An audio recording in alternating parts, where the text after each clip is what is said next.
குறிப்பாக 1995 கொடியங்குளத்தில் ஒரு மிக மோசமான கலவரம். அதில் தேவேந்திர குல வேளாளர் சமூகத்தை சேர்ந்தவர்கள் கடுமையாக பாதிக்கப்பட்ட. அதை வச்சு தான் இந்த சினிமா தனுஷ் படம் ஏதோ ஒரு மாரி செல்வராஜ் எடுத்த படம் கூட ஒன்று வந்துச்சு, கர்ணன் நினைக்கிறேன். அது படம்லாம் வந்துச்சு. அதை அடிப்படையாக கொண்ட ஒரு கதை அது. அதற்கு பிறகு பாலிசி டிசிஷனாக இந்த துறை எடுக்குது.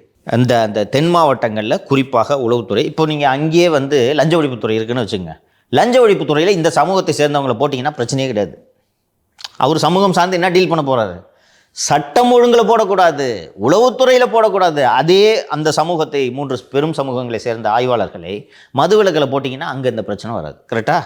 குற்ற ஆவண காப்பகம்னு ஒன்று இருக்குது, அங்கே போட்டால் இந்த பிரச்சனை வராது. லஞ்ச ஒழிப்புத்துறையில் போட்டால் பிரச்சனை வராது. கிரைம் பிரான்ச் ஐடியில் போட்டால் கூட இந்த பிரச்சனை வராது. சட்டம் ஒழுங்கில் போடக்கூடாது, உளவு பிரிவில் போடக்கூடாது. இதை 90s அந்த 95 கொடியங்குளம் கலவரத்திற்கு பிறகு இதை ஒரு பாலிசியாக ஸ்டேட்டு ஃபாலோ பண்ணிட்டு இருந்துச்சு. தங்களது அடிப்படைகளை மறந்த காரணத்தால் இன்றைக்கி கவினப்பா ஒரு சார்ஜ் சொல்கிறாரு. அது ரிலவெண்ட்டாக இருக்கா? நமக்கும் அவர் சொல்கிற சார்ஜில் உண்மையா இல்லையான்றது தெரியாது. ஆனால் அவர் அந்த சமூகத்தை சார்ந்தவராக இருக்கிறதுனால இப்படி ஒரு குற்றச்சாட்டு எழுவதற்கு வாய்ப்பு கிடைத்திருக்கிறது அல்லவா?